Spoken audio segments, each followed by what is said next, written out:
लोग पार्टी भी कर रहे हैं और बिना सोशल डिस्टेंसिंग के प्रार्थना भी कर रहे हैं, क्योंकि इन्हें लगता है कि कोरोना की वैक्सीन अब आने ही वाली है। देश में ही बनी कोविशील्ड वैक्सीन को किसी भी समय इमरजेंसी यूज की मंजूरी मिल सकती है। कुछ ही दिनों में लोगों तक ये वैक्सीन पहुंच जाएगी। हालांकि उससे पहले ही वैक्सीन के साइड इफेक्ट्स का डर लोगों तक पहुंच चुका है और आज हम इसी डर को दूर करने की कोशिश करेंगे। सबसे पहले आपको इमरजेंसी यूज का मतलब बताते हैं। आप तक सही और सुरक्षित दवा पहुंचाने की जिम्मेदारी सरकार की है। दवाओं की शुद्धता का प्रमाण पत्र भारत के ड्रग कंट्रोलर जनरल देते हैं। इसके लिए दवा कंपनी के दावों की जांच की जाती है और इंसानों पर दवा के प्रयोग की रिपोर्ट देखने के बाद ही अंतिम फैसला लिया जाता है और वो इस बारे में कि दवा आम लोगों के लिए इस्तेमाल करने लायक है भी या नहीं। सुरक्षित वैक्सीन का निर्माण एक बहुत लंबी प्रक्रिया होती है और इसमें आमतौर पर 8 से 10 वर्ष का समय लग जाता है।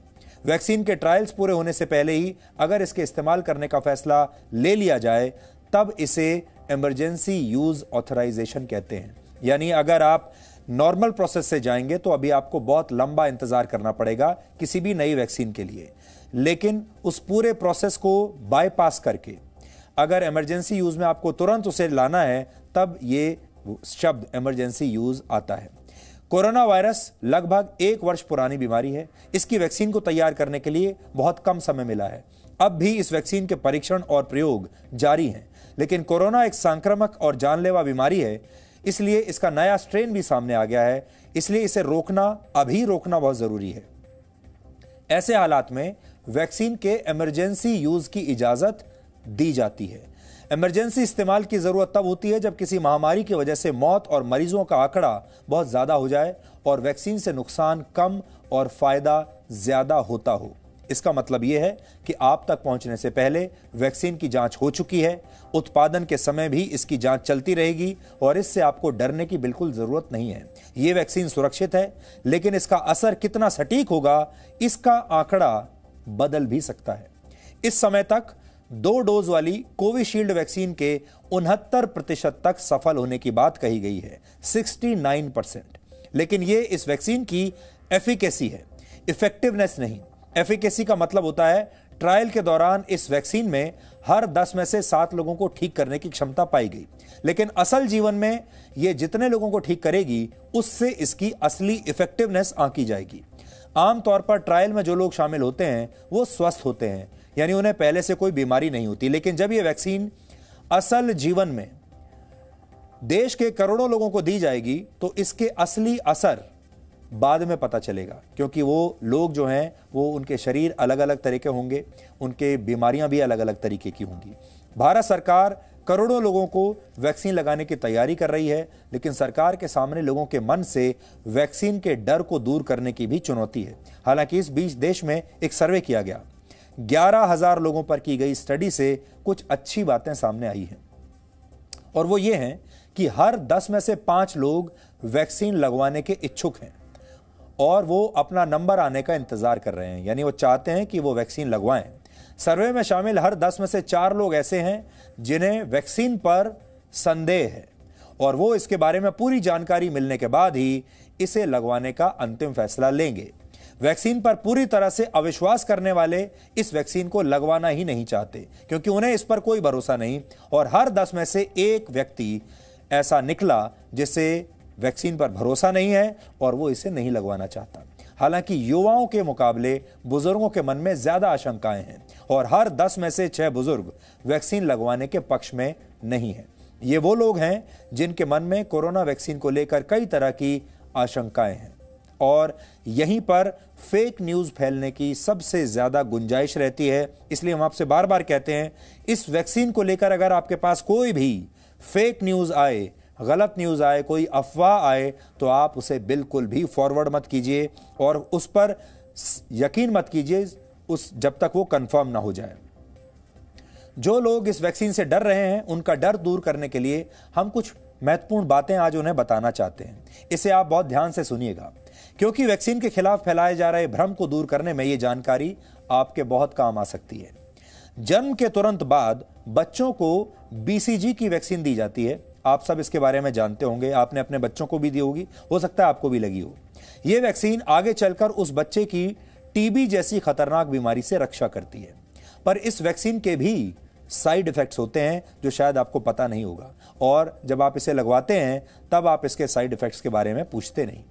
जब भी यह टीका बच्चों को लगाया जाता है तो शरीर के उस हिस्से में एक निशान बन जाता है और वहां पर कुछ समय के लिए एक अल्सर भी बन जाता है। लेकिन इस वैक्सीन का प्रभाव इतना अच्छा है कि इन छोटी मोटी दिक्कतों को और साइड इफेक्ट्स को अनदेखा कर दिया जाता है, और चिकित्सा की भाषा में इसे सुपरवाइज्ड नेग्लेक्ट कहते हैं। आपने भी देखा होगा कि बच्चों को कोई भी वैक्सीन देने के बाद डॉक्टर कहते हैं कि अगले 24 से 48 घंटों में उसे बुखार भी आ सकता है या कुछ दूसरे लक्षण भी हो सकते हैं शरीर में। लेकिन इसके लिए चिंता करने की जरूरत नहीं है, क्योंकि बुखार कम समय तक रहने वाला एक छोटा सा साइड इफेक्ट है और वैक्सीन लंबे समय तक शरीर को सुरक्षा देती है। कोरोना वैक्सीन के लिए भी आपको यही फॉर्मूला अपनाने की जरूरत है। चिकित्सा विज्ञान में भविष्य से पहले वर्तमान की चिंता की जाती है। आप भी भविष्य से पहले वर्तमान की चिंता कीजिए। वैक्सीन की मदद से आप अपने आज की रक्षा करेंगे, तभी आप अपना कल देख पाएंगे।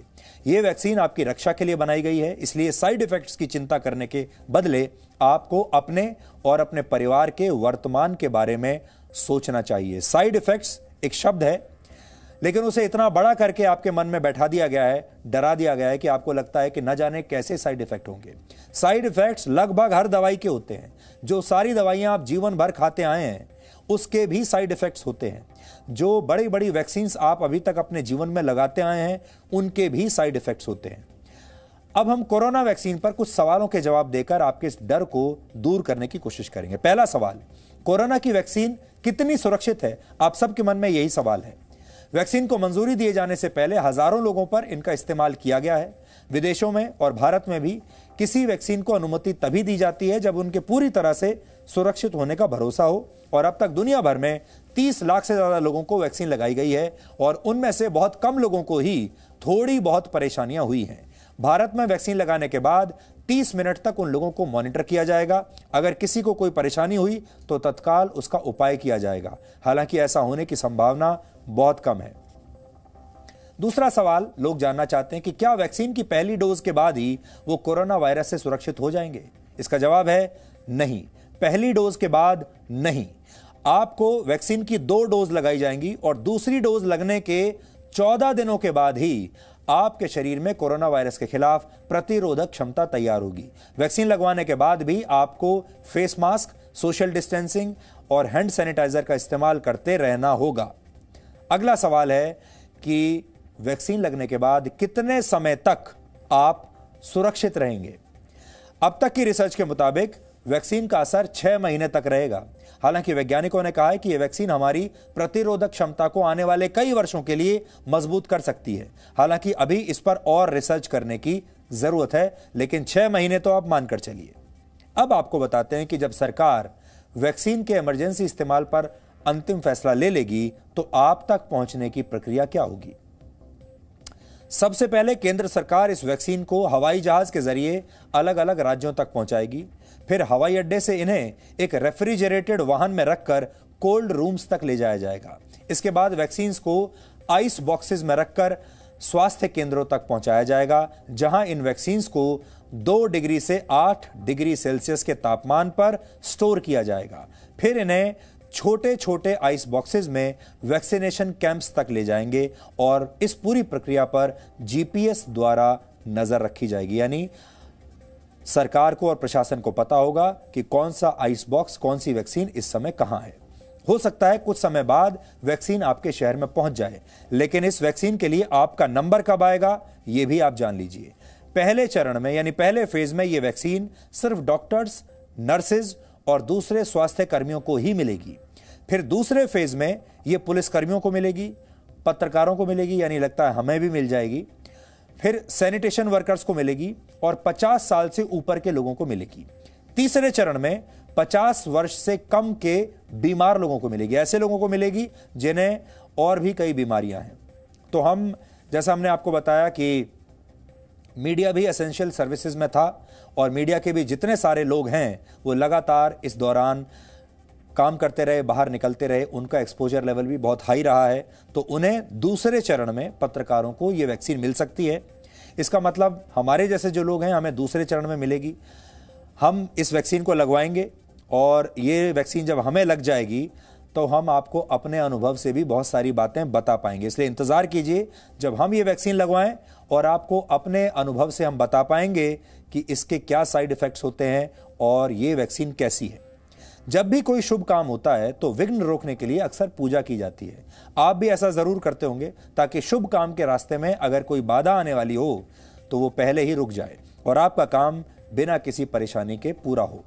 आपके पास कोरोना वैक्सीन का पहुंचना भी इस नए साल का सबसे शुभ और जरूरी काम है और कोरोना वैक्सीन के साइड इफेक्ट्स का डर वो विघ्न है जो इस महामारी को पूरी तरह से खत्म करने के रास्ते में एक बड़ा स्पीड ब्रेकर है। और आज हमने आपके इसी भय को, इसी डर को दूर करने की कोशिश की है। हम उम्मीद करते हैं कि आप सब लोगों के मन में जो डर होगा इस वैक्सीन को लेकर, उसे आज हम आपके मन से निकालने में सफल रहे होंगे। आगे भी हम इस पर शोध करते रहेंगे। जैसे जैसे नई नई बातें इस वैक्सीन के बारे में पता चलेंगी हम आपके साथ जरूर शेयर करेंगे।